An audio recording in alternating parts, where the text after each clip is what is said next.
San Francisco. He's a consultant to the Patients' Rights Council and a special consultant to the Center for Bioethics and Culture. He is a senior fellow at the Discovery Institute Center on Human Exceptionalism. Many of us feel like we're exceptional human beings. We definitely are individuals, but his goes a step further. He has recently written a book that kind of hits you in the face with the title. It's called Forced Exit, Euthanasia, Assisted Suicide, and the New Duty to Die. Actually, that was a book he wrote over 10 years ago. He's written several since that time. Throughout his career in public policy, Mr. Smith has appeared on thousands of radio and television talk show and interview programs. He's called upon by members of the legislative and executive branches of government to advise on issues within his fields of expertise. He's testified as an expert witness in front of federal and state legislative committees. He's an international lecturer and public speaker, and we appreciate him being here today. Would you please welcome Wesley J. Smith.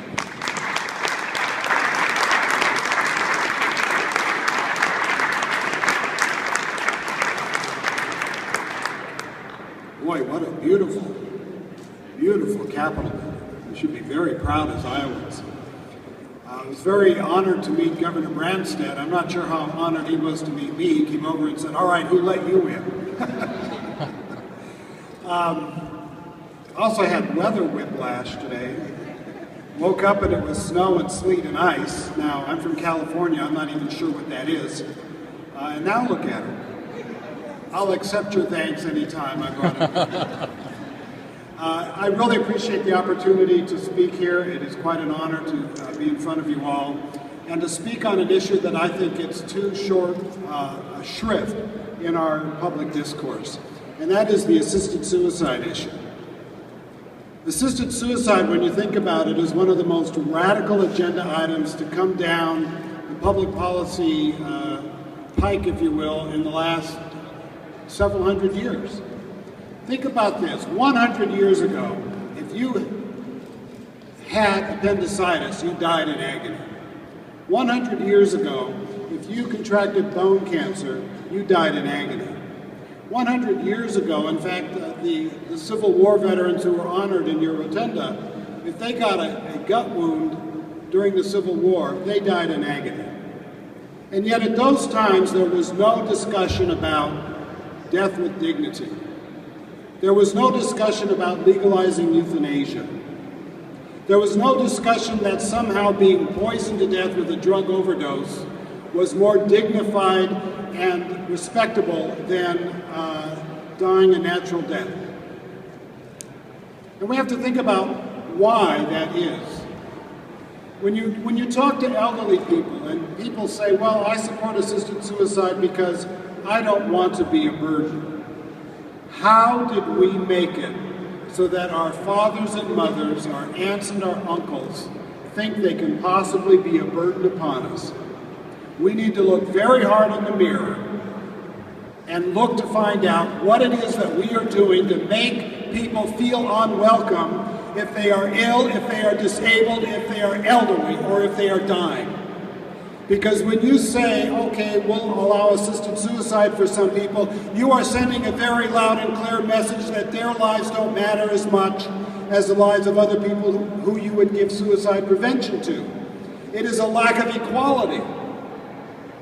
And when you think about the idea that killing is an acceptable answer to human suffering, which is the fundamental premise of euthanasia and assisted suicide, well, how in the world do you put brakes on that agenda once you've got it into motion? Because if killing is an acceptable answer to human suffering, how do you limit the concept of human suffering to the terminally ill, which we often hear in this country? But realize that terminal illness is not what this agenda is about. That is a political tactic in America because Americans still are very wary of this entire assisted suicide movement. In fact, I was really happy to see that in November 2012, Massachusetts had an opportunity to legalize assisted suicide and said no. It didn't get that much attention in the media as if it had said yes, but Massachusetts, not exactly the Bible Belt, said no to assisted suicide. And there's a reason for that. And I'd like to go over some of the issues that have occurred in countries where euthanasia and assisted suicide have not only been legalized, but been embraced by the population. Let's go first to the Netherlands. Euthanasia has been permitted in the Netherlands since 1972 thanks to a court ruling. How often do we hear that, right? In which it went for many years as a decriminalized approach as long as you followed the supposed guidelines, and then was formally legalized about 12 years ago. During that time, Dutch doctors went from killing the terminally ill who asked for it, and by the way, killing means to be made dead or to cause to die. It's not a pejorative, it's descriptive. From killing the terminally ill who asked for it, to killing the chronically ill who asked for it, to killing people with disabilities who asked for it, now to killing elderly people who are tired of life who ask for it, and it's even moved into infanticide, where babies born with serious illnesses or serious disabilities are euthanized in their cribs. According to the Lancet, which has done 2 studies of Dutch pediatric practice in this regard, 8% of all infants today in the Netherlands who die are killed by doctors. That's not 8% of all infants, but 8% of all infants who die in the Netherlands are killed, lethally injected by doctors. And yet, we are told this is a limited agenda. We are told this is only for the terminally ill for whom nothing else can be done to alleviate suffering. False premise. Because if you talk to hospice professionals today, you know tremendous amounts can be done to alleviate suffering. And the people who are asking for euthanasia, the people who are asking for assisted suicide, not only in the Netherlands but in the United States, it isn't because they can't get good pain control. It's because they're worried about being a burden. It's because they're worried about losing the ability to engage in enjoyable activities. It's because they're worried about appearing to have no dignity. And again, how did we let anybody in this country think that because they have a serious illness, they have lost their human dignity? Things get worse in the Netherlands. They have moved euthanasia practice into the psychiatric wards. Psychiatrists are now euthanizing patients who are mentally ill. In fact, the Dutch Minister of Health just announced the other day that last year 45 mentally ill patients were euthanized by psychiatrists. Think about that. The last bastion, often for a suicidal, mentally ill person, keeping them, putting one foot in front of the other, keeping them from falling into that deep, deep darkness from which no light escapes, is a dedicated psychiatrist who may believe in the life of that patient when the patient has lost the ability to believe in it, him or herself. And yet in the Netherlands now, you have an increasing number of psychiatrists who say the cure for mental illness is a lethal injection. That comes from accepting the premise that killing is an acceptable answer to human suffering. It's even worse in Belgium. Belgium legalized euthanasia in 2002. If you pay any attention to the headlines coming out of that country, you now see how very widespread this idea of alleviating suffering becomes, because the concept of suffering itself becomes very elastic. There were a pair of twins, identical twins in Belgium last year, I believe. They were both deaf. They were dedicated, as identical twins tend to be, to each other, and they started to lose their eyesight. Worried about not being able to see each other again, they asked for euthanasia, and they were granted it. They were killed together. And the doctor came out and said how peaceful the deaths were. What a waste of life. Recently, there was a woman who was transsexual, had a sex change operation, and was very unhappy with the sex change operation, asked for euthanasia, and was granted it. What a waste of life. In Belgium, they are now doing joint euthanasia deaths of elderly couples who don't want to live apart. and they are now legalizing euthanasia for children. They just did that. And there's no age limit for the children who can be euthanized. And one of the guidelines for child euthanasia will be the child has to write a note saying, "I want to die." Can you imagine asking an 8-year-old to write a note, "Tell me you want to die, you want me to kill you"? That's now the law in Belgium, just passed by the parliament.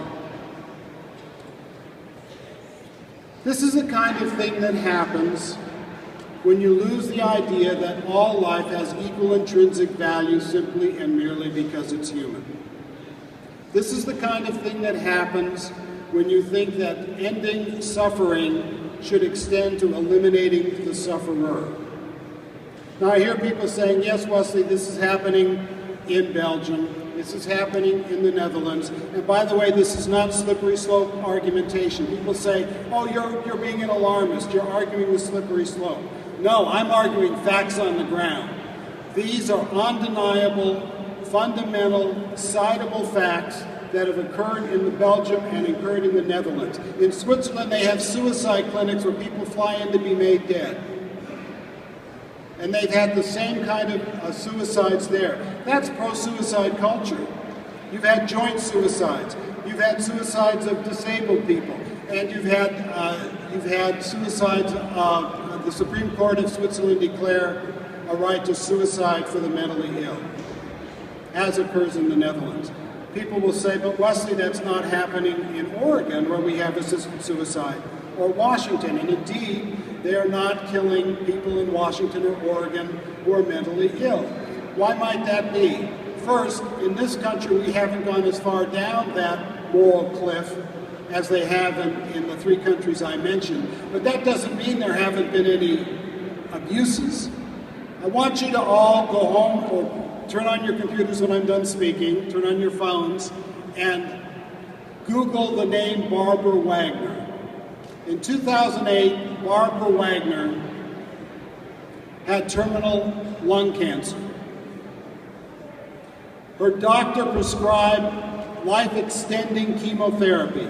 We're not talking about a curative chemotherapy, but to extend the life 9 months, extend the life 1 year.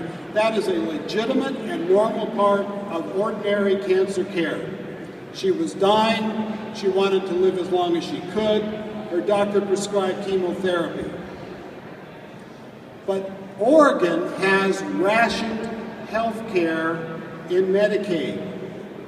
And considering all of the discussions we have these days about cost containment in medicine, this should give us all chills up our spine.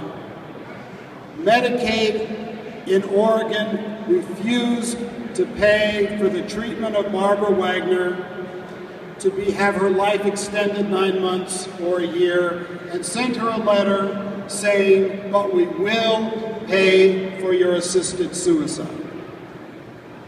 I want you to think about that for a second. The state of Oregon officially said that the life of Barbara Wagner was not worth paying to extend, but they would pay to end it. Vermont has just passed a single-payer health plan that they can't fund. Editorials have already appeared saying the way we help fund our new single-payer health plan is healthcare rationing and assisted suicide. And if you come to believe that any of us is expendable, that any of us is discardable, and if you start thinking, well, we've got to save all of this money for healthcare, think about the financial, economic forces of gravity that are going to be unleashed in this country. It may take $100,000 worth of loving, compassionate, involved care for a patient to make it so they do not wish to commit suicide. Yet a suicide may cost $1,000. Think about where that could lead. I remember going to the Netherlands and discussing this issue with pro-euthanasia doctors who believed in euthanasia very much for their country, and they said, but you better not do it in the United States, because in the United States it will become about money. And that's why I'm really glad to be asked to speak here today before the crisis arises, before the legislation is being pushed, so that you can begin to think about what kind of a society do we want Iowa to be? What kind of compassion do we want Iowans to express to each other?